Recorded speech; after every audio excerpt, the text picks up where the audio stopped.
has launched the Gemini app for iOS users, which had been in testing for a long time.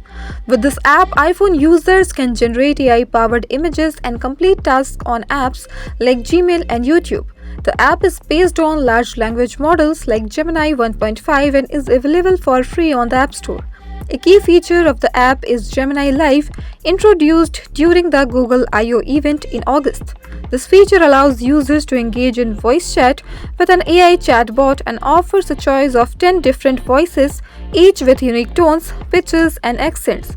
On the iOS app, this feature appears as a waveform icon.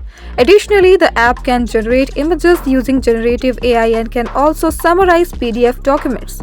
It currently supports over 10 languages with plans to add more in the coming months.